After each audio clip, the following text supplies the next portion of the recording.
Welcome back to Food to Go, the podcast brought to you by the New Food team in association with Merck. My name is Grace Galler and I am the assistant editor of New Food. And today I am super excited to be joined by Craig van Niekerk, Global Vice President of Marketing for Malibu and Kahlúa at the Absolut Group. In this episode, I speak to Craig about some exciting collaborations Malibu is working on at the moment, as well as his take on no and low beverages and the rise of ready-to-drink cocktails. This is a great discussion with some real behind-the-scenes insight, so I won't keep you waiting any longer. Let's dive straight into the interview.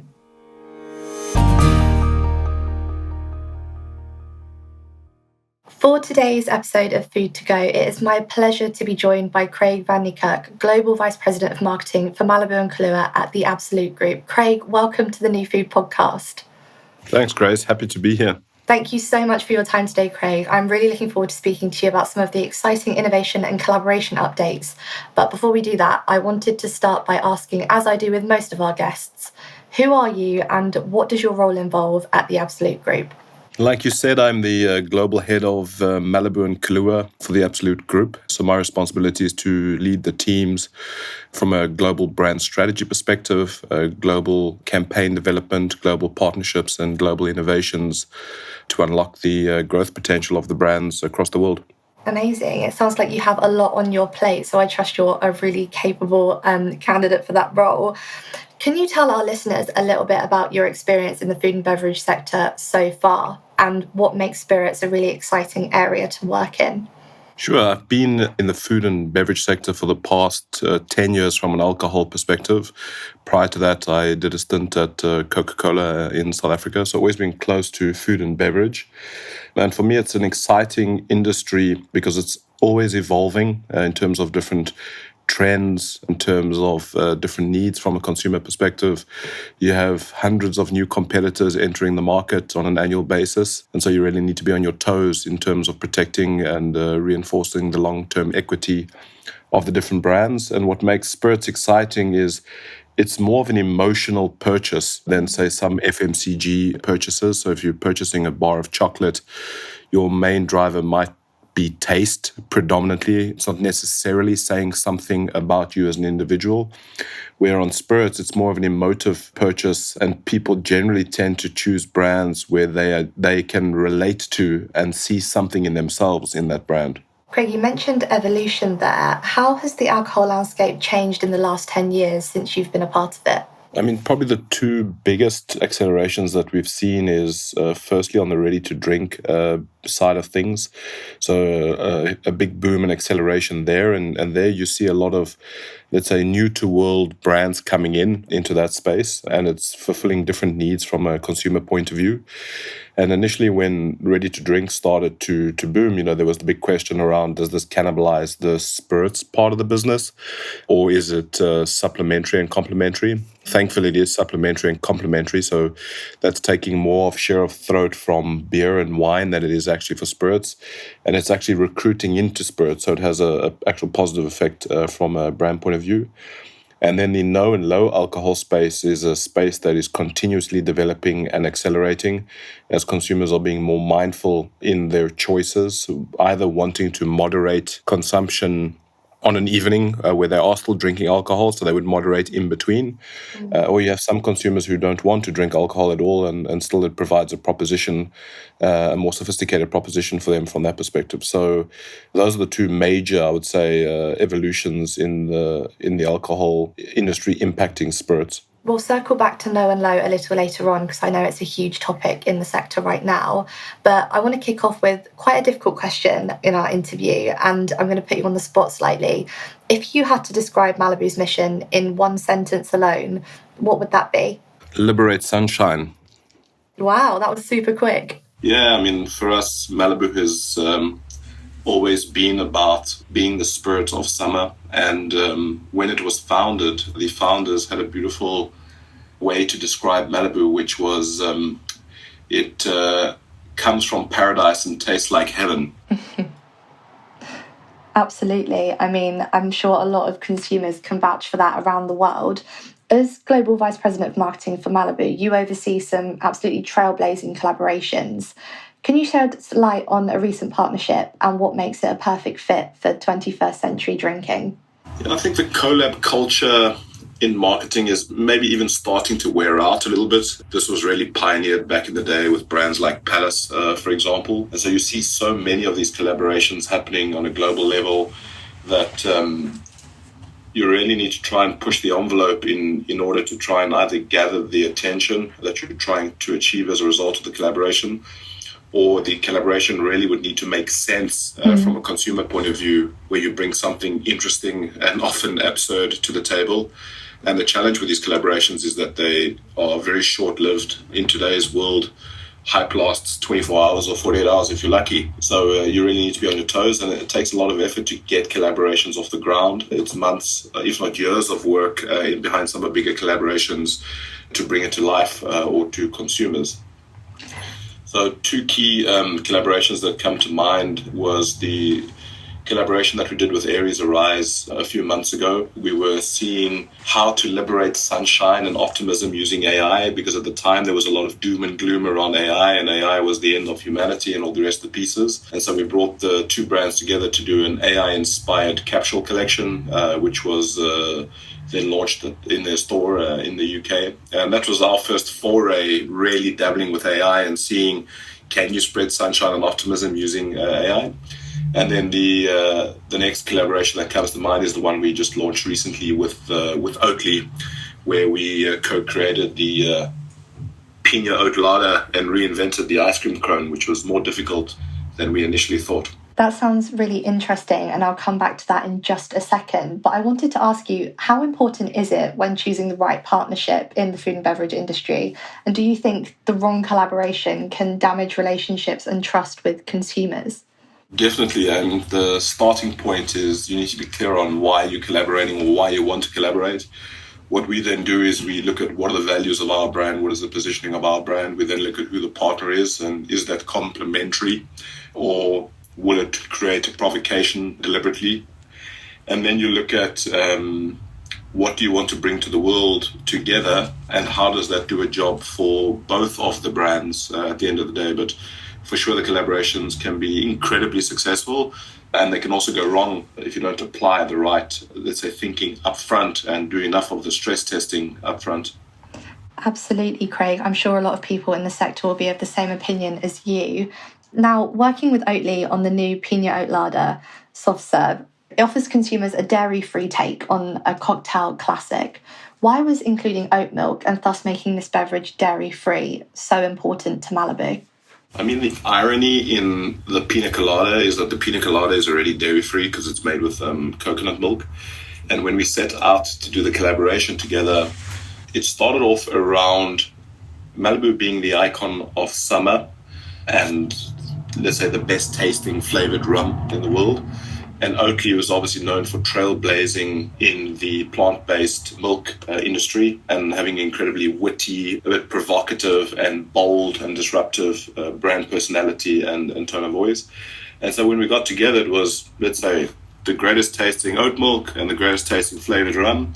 And two of us getting together, naturally you could only end up with something that would taste amazing from that perspective. And that's how the Piña Oat Latte was born and conceived. It sounds like your companies both absolutely align. You've previously mentioned that Malibu has always been about bringing out the spirit of summer and enabling good times. So can you talk to us about the innovation process behind creating the Piña Oat Latte? Yeah, so it started with we had a meeting together in Malmo where the Oatly team are based, and that was the first, let's say, chemistry meeting. It was just around sharing a little bit about who we are, a little bit about what they are, talking about what are they trying to achieve, what are we trying to achieve. So really just feeling each other out in terms of, is there a good fit beyond obviously great tasting products on both sides of the table. Part of that process, we brought our drinks expert team that we have in-house, and we ended up tasting many, many different things and just seeing what could you mix Malibu with across all of the different range of the Oatly products. And then we were trying things with wasabi nuts and trying things with Parmesan cheese and things like that. So it was really an exploratory process around how, let's say, broad the flavor spectrum could be when you play with the different products. And at that point in time, the idea of a soft serve was on the table. It wasn't yet the Piña Oat Latte. And through the experimentation and ongoing, let's say, collaboration between ourselves, we ended up netting out on the Pinot Lala. And then the next biggest challenge came in, which was, how do you reinvent the ice cream cone? Great. If I were to put you on the spot and ask you what the most important topic we cover here at New Food is, what do you think you'd say? I think I'd have to go with food safety, Josh. Yeah, I think I'd agree with you. I mean, we literally write about it every single day, and that's because we know that it's extremely important to all of our listeners. And it's also important to our podcast partner, Merck Life Science too, who are dedicated to providing safe and nutritious food for the entire world. That's absolutely right, Josh. We're very selective on who we partner with for the podcast, and we know that Merck shares the belief of so many of our audience. The innovation and detailed attention to quality has the ability to transform the way we eat and nourish our bodies. They've been at it for quite a while too, operating for a whopping 356 years. Merck has more than just a little bit of experience, but they've also got the innovation and cutting-edge technology to ensure reliability and efficiency in your food lab and manufacturing sites. Be it to verify existing methods, stay on top of changing regulations, or to adopt the latest technologies, you can find it all on sigmaaldrich.com/food testing hero. It's also worth bearing in mind that Merck operates as Millipore Sigma in the US and Canada. If you missed that URL, don't worry, we'll make sure we drop it in the episode description. Thank you so much to Merck for supporting Food to Go. Make sure you get in touch with your local Merck or Millipore Sigma food safety expert for any testing solutions you require. Back to the podcast. Wow. Would you say that innovation in this sense is a priority in the wider Absolut Group then? Yeah, innovation in our industry in general is really important, and for a number of reasons. A, you can really unlock a new let's say, consumption opportunity with certain innovations. B, it could be about creating commercial opportunities where you have novelty, and so you get then retailers and consumers excited about a new innovation behind the brand. Or you might stretch a brand and go into a part of the category that you weren't playing in before. So it plays an important role. And then when you start to add in brand collaborations to that, it brings an interesting twist to the innovations as well, and also challenges your thinking, because you have partners that don't think the same way that you do, that are not as close to your industry as that you are. And that's often a positive piece because it brings a fresh perspective and less jaded perspective into the room. Can you shed any light on how the Absolut Group drives to cater for a variety of preferences? So, for example, do your product offerings appeal to those looking for different drinking experience? I know we've mentioned low and no alcohol options, but I guess also maybe low calorie options as well. Yeah, so obviously we have, within the Absolut Group and within Pernod Ricard, we have the world's leading portfolio of beverages across all of the, let's say, almost all of the categories within spirits and alcohol. And then within the individual brands, it starts with obviously knowing who is your consumer, in which occasion are they consuming your product. And based on that occasion, we know what their needs are. And in different occasions, there will be different needs.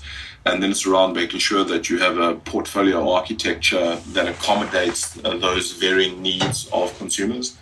And so when we look at Malibu, obviously we have Malibu Original. So obviously the iconic rum-based coconut liqueur. And the iconic cocktail connected to that is pina colada, but people don't necessarily make pina coladas every day. If you want a very refreshing and sessionable drink, you can just have Malibu and pineapple juice, which is really delicious. And then you have the ready-to-drink beverages, which are catering for more on-the-go, outdoor type of consumption. And once again, those are lower in ABV. And then if consumers are looking for no-alc propositions, a number of different brands in the group are busy experimenting with no-alc propositions. So a good example is Beefeater London Dry Gin, which is also part of the Absolut Group. They've launched Beefeater 00, for example, and are learning in the process around what beverage experience to deliver to consumers when having a non-alcoholic beverage. Research has shown that more consumers are opting for low and no alcohol options than ever. With this in mind, and with what you've just said, do you think there'll always be a place for alcohol in the beverage sector, or do you think the landscape will shift a 180? My personal conviction is that there will always be a role for alcohol. What is clear is that consumer behavior is changing. And like I mentioned a little bit earlier, you have instances where people start, let's say, an evening where they would consume a cocktail or have a drink, alcoholic drink. And then because they want to moderate throughout the evening, they would then switch to non-alcoholic drinks. and they could switch back to alcoholic drinks within the evening. So consumers today have much more choice in terms of how they would like to consume their beverages, with or without alcohol. And what we see initially with the no alc piece, the hypothesis was, okay, you're catering for an audience who don't want to drink alcohol, was the first hypothesis, which was a very interesting opportunity. But then we learned that people are moderating even in the evening, switching between alcohol and non-alcoholic beverages from that perspective. So that makes it quite interesting for us from a business point of view. But I believe that alcohol has been around for hundreds of thousands of years, and I think it'll continue to play a role in the future. We'll just continuously see changing consumer behaviors and expectations. That's really interesting. Thank you, Craig. Now, at the end of Food to Go interviews, I always like to ask some crystal ball, future predicting questions. So where do you see the alcohol market in about 5 years' time? I would see continued acceleration in the ready-to-drink side of the business, where we already see a boom today. Obviously, tequila is globalizing, so it's massive in the US, but it's starting to accelerate in the rest of the world. So I think agave-based products are going to aggressively accelerate across the world. And then once again, on the no alc side, there will be more and more propositions that are coming out to meet consumer needs. Finally, Craig, could you share an exciting project that Malibu is working on at the moment with Food to Go listeners? I can say that we're working on a few exciting projects.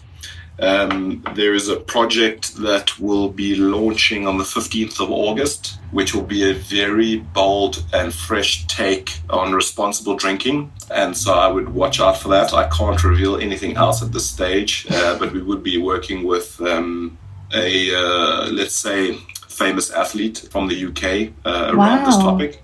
So watch out for that one. We also have a number of collab partnerships that we are in different stages of, and that can be across fashion, it can be across other beverage categories. And we're also working on a couple of licensing partnerships which could be connected to some iconic films from back in the day. That's all I can reveal at this stage. Wow, I don't know what one sounds more exciting, Craig. We'll have to keep our eyes peeled in the coming months to see just what Malibu has in store. But Craig, thank you so much for your time today. It's been an absolute pleasure speaking to you and having you on Food to Go. Thank you, Grace. It was a pleasure, and hope the listeners had an enjoyable experience. Great. Thank you, Craig. Thank you for listening to the latest episode of Food to Go, and another huge thank you to Craig for his time and insight today. I'd like to extend another thank you to Merck for sponsoring our podcast and making each of these episodes happen. If you want to listen to more Food to Go episodes, then you can get the entire back catalogue on the New Food website, as well as on Spotify, Apple Music, wherever you get your podcasts from. But that's all from me today. Keep your eyes peeled for another episode of Food to Go in the very near future.